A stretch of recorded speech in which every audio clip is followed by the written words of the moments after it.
If you take the notion that an artist is someone who hopefully has something to say and is reasonably adept at saying it, the thing is, what does one talk about?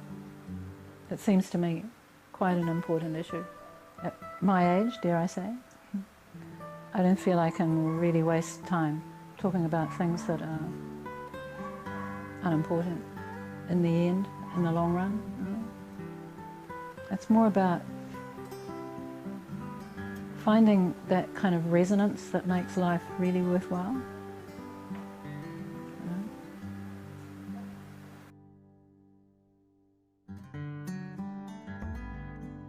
Hi, I'm Robin White. I'm from New Zealand, but I'm also from the Pacific. I'm an islander too. Hi, Bulabinaka. I'm Toki from Fiji. My name is Bale, and I'm originally from Laos. At the moment, I'm living in Suva with my children. I got 7 children and 4 grandchildren. And at the moment, I'm in Lautoka with 2 girls. We've been doing some project for the art. We have 2 sisters and 1 brother in my family, and I'm the second one of the children. Yes, I'm married. I got 4 children, 1 daughter and 3 boys. 3 of them are married, and 1 still, the youngest, still around muck around. I'm living at the moment in Masterton, in the Wairarapa, in New Zealand. And I moved there after living for 17 years in Kiribati, on Tarawa. And in my comings and goings, I used to pass through Fiji. Being a Baha'i, I would contact the Baha'i community, and I became friends with Leba. And that's how the interest began in our collaborative art project. This work that we're doing at the moment, it started off with an invitation to put a proposal forward to the Queensland Art Gallery for possible inclusion in the Asia-Pacific Triennial. I really relish opportunities to learn and work with others. And so I'd been really looking forward to this. Basically, that's what drew me, is this opportunity to learn.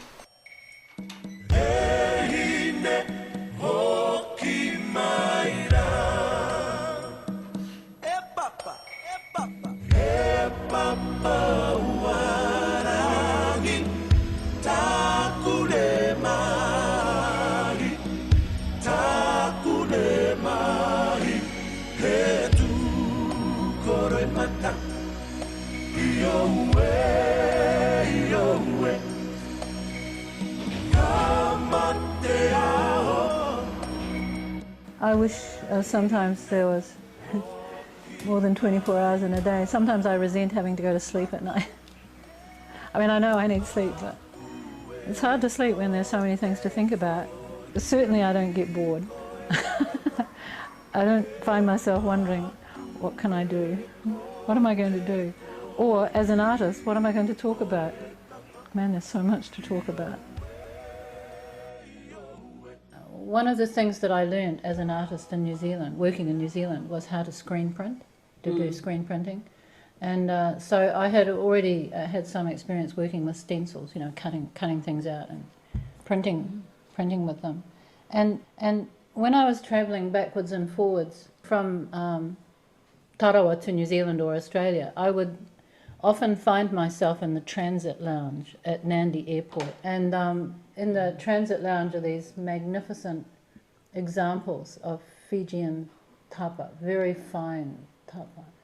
And I used to look at these things and think, wow, I'd love to know about how they're made, and if ever there was a possibility of finding someone who was happy to work with me, I'd really love to learn and spend time with that person or with those people working together. So when I walk into, on a visit, I meet Leba and I walk into her house and see all this tapa, and I thought, wow, maybe my dream is going to come true. And when I asked her who made this, and she said me, I thought, yes, we're onto something here. And our first project with Robin White was 3 big tapas, and I learned a lot from Robin White. And our exhibition goes to the gallery in Canberra. The name of our work on that time, myself and Robin, was Avakavakavata. Vakavakavata means working together. And the people, the first question they asked me, that how do you two know each other? Because you are Palang and I'm a Fijian, how you will connect, work together? And that's, I was very proud of the people asking me, how do you know each other? And I was telling them, we know each other because we are Baha'is.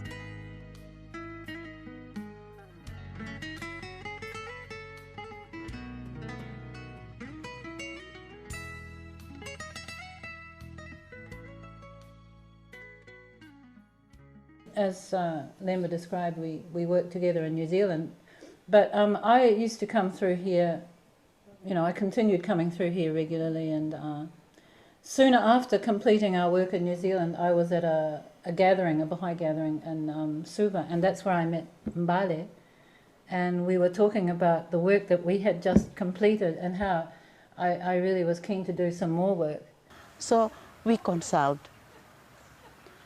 What I learned from the Baha'i Faith, it's consult, action, and reflect. Consult, action, and reflect. Now we will consult together, we should take another lady. So we take another lady, Bale, and Bale join our team, and we do our action, working together.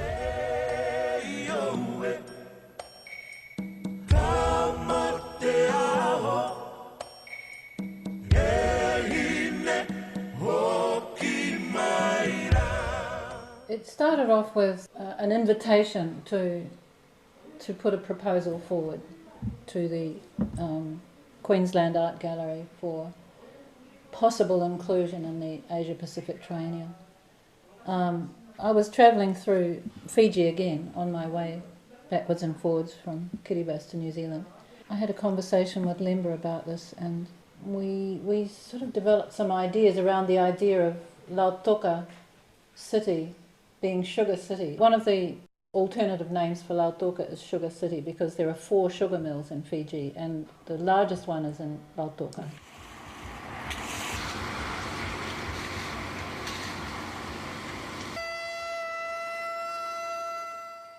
As I'm sure you know, sugar production has been the mainstay of the economy here, and it's also it's closely linked to both of the the major population groupings in Fiji, namely the indigenous people of Fiji, and those who have come originally from India, who were part of the indentured labour system, were brought here by the British colonial government to work in the sugar mill. So what the indentured labour system did do was bring together people who had immigrated to Fiji from India, bring them together in a much closer sense of unity than they would ever have achieved back in India. This is one of the fruits of their suffering, was to recognise their shared identity as immigrants from India. Fiji is unique in the Pacific because it has a population in which all of the world's major religions are represented by significant numbers. It's the beautiful thing about Fiji, and it should be a cause for celebration. And I, you know, and as Baha'is, we're committed to working towards that kind of condition of acceptance and unity. So we wanted to sort of weave these ideas into this collaborative work that we were thinking about. So sugar, the idea of sugar took on a symbolic meaning. That idea of sweetness, of the sweetness of a relationship which is based on love, on respect, a relationship which is, yes, and kindness and harmony, and then out of that develop, you know, this idea of a city, of a place where we can come together and recognise our oneness, our essential unity. So the concept of place shifted from Lautoka to Mount Carmel, which for Baha'is is symbolic of a meeting place, a point of unity, of coming together, out of which radiates that which is the cause of unity.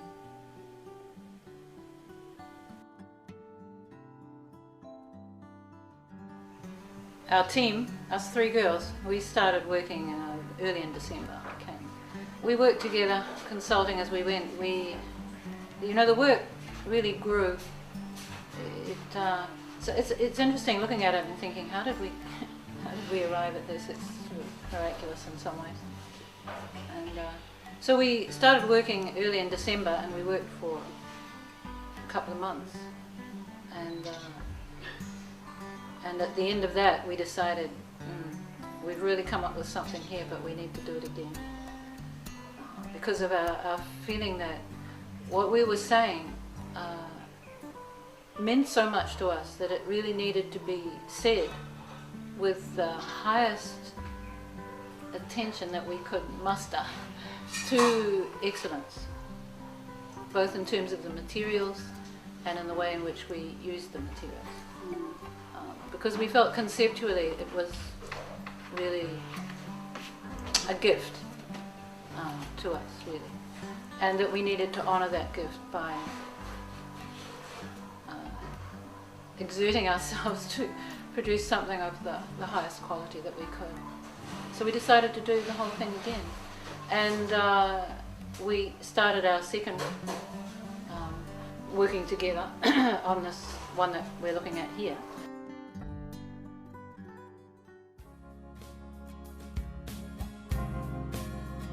Our name of our working together now, it's a new garden, or Tetewo in Fijian, Tetewo, a new garden.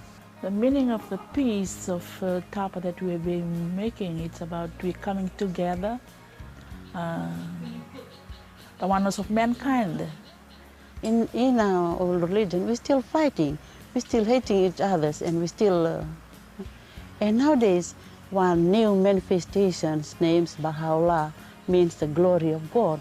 It comes to bring mankind to the world. It's come to unite mankind together. Even you're Fijian or you're Palangi or you're Eden, we come together in this teaching of Bahá'u'lláh. It brings us together in this time. It's a new garden. That's why I said it's a new garden, new day.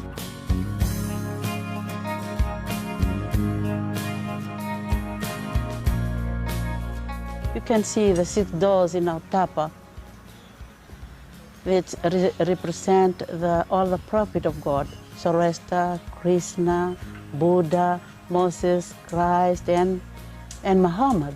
They are the 6 doors are coming to light the corner of the world. That's why Bahá'u'lláh come on this time to bring us together as one family, as one world, one religion, one God.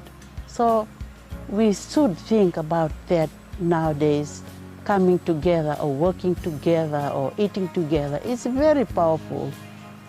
And One thing I want to say it now, that I'm very proud that I'm a Baha'i, to see a new face, a new face, new friends from other part of the world. And I know that we are only one to God. We are not different from other people nowadays. In my island, it's only in olden days design, the old tapa, old design.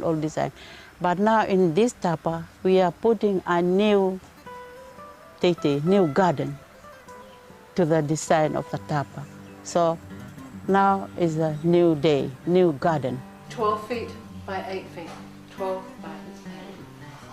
Which, incidentally, was the size of the room in the labour lines that was issued to the indentured labourers who were brought here from India.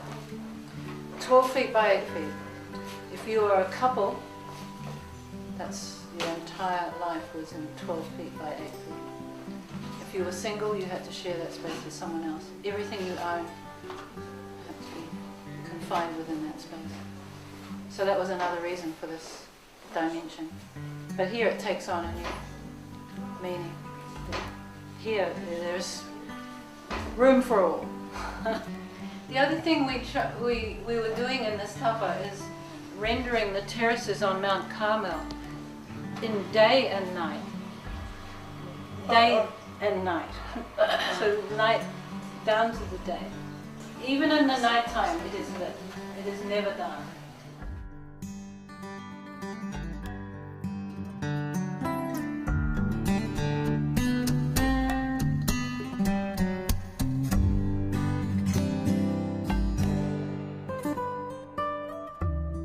We wanted to create a sense of light flowing down from that central point, from where the shrine of the Buddha is situated. We wanted that middle part to really glow. So to do that you have to have contrast, hence the areas of blackness on the sides and also above.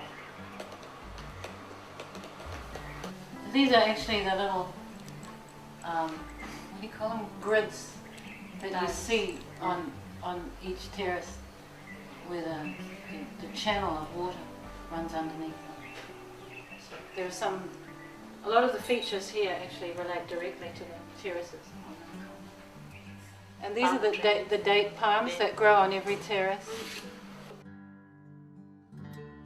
You see the orange trees? There are 2 orange trees that grow on the 9th terrace.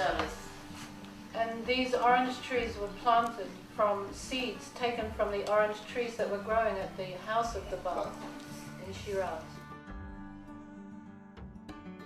That house, of course, has since been destroyed, but here they are flourishing and producing fruit in the vicinity of the shrine of the Bale.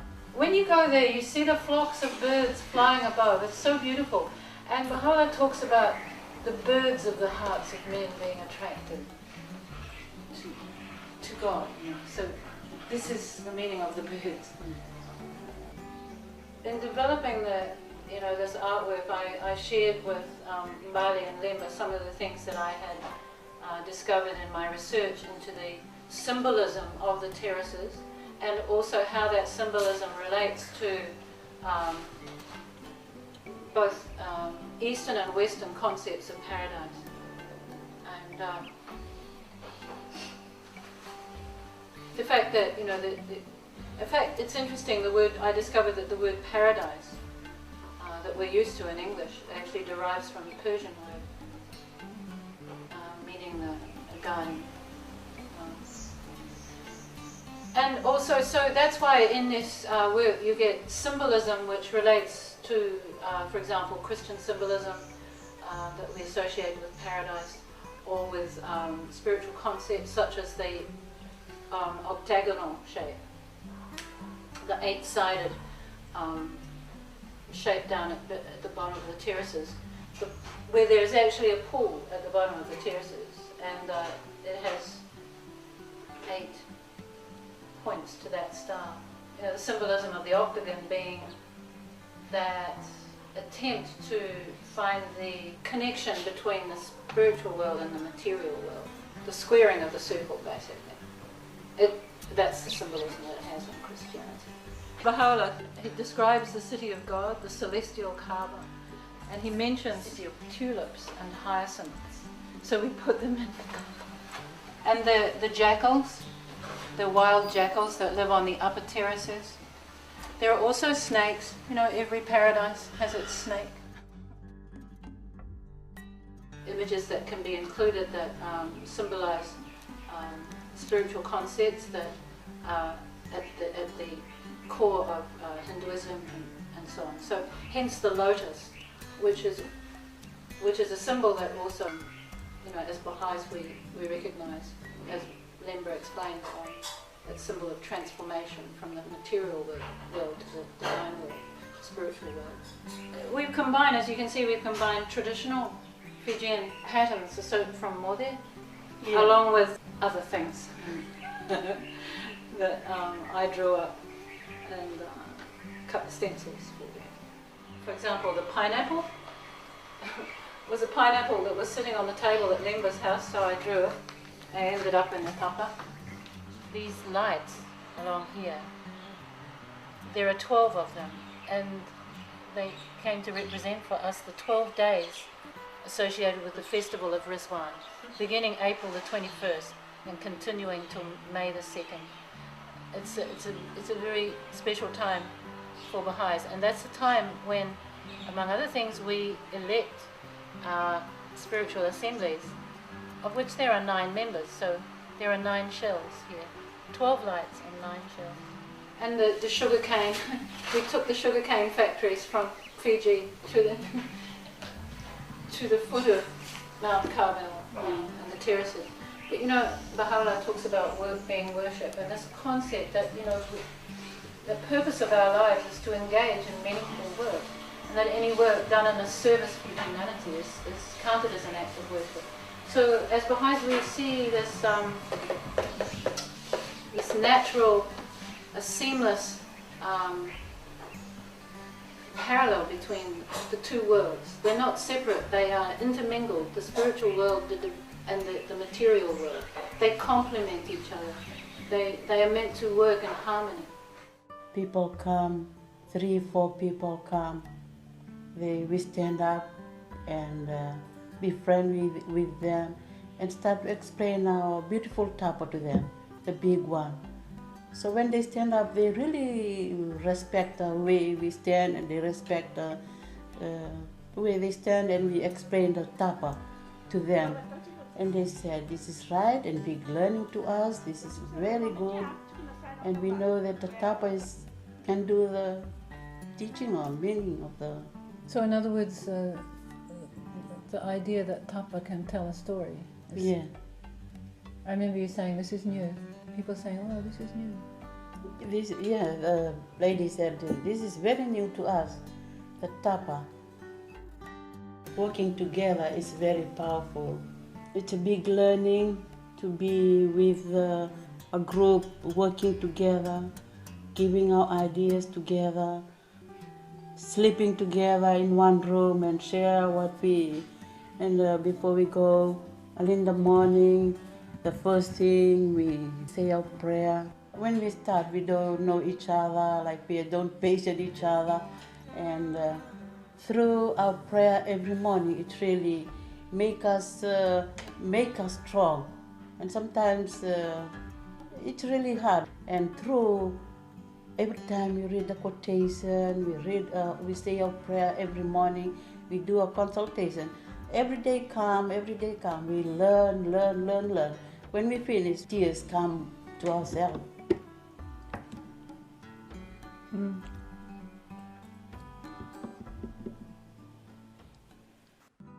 I think I really learned a lot. To me, before I used to work as individual most of the time. I don't like anybody to bother about me, or when I'm doing my work.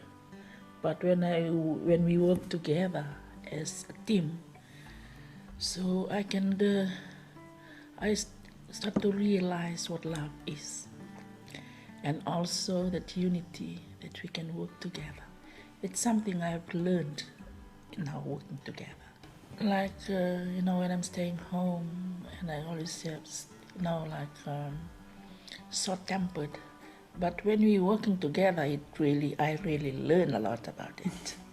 You know, for me to be patient to others. I think I'm very thankful of learn this that. because we're working together. Now we love as one family, what we are doing at the moment. It's very good. Us three girls. Us three girls. Working together is very powerful, like in different races. We giving our thoughts, idea together. We spend 1 month, 3 weeks in my house. And you know, our family was away, and we really work hard, you know, we have to use our patience on that time. Yes, no, we are working as a unity. You know, sometimes we said, oh, unity is very easy, but we have to work it out. When we work it hard, we said that's very, very, very good when we are staying in a unity, love, and friendliness.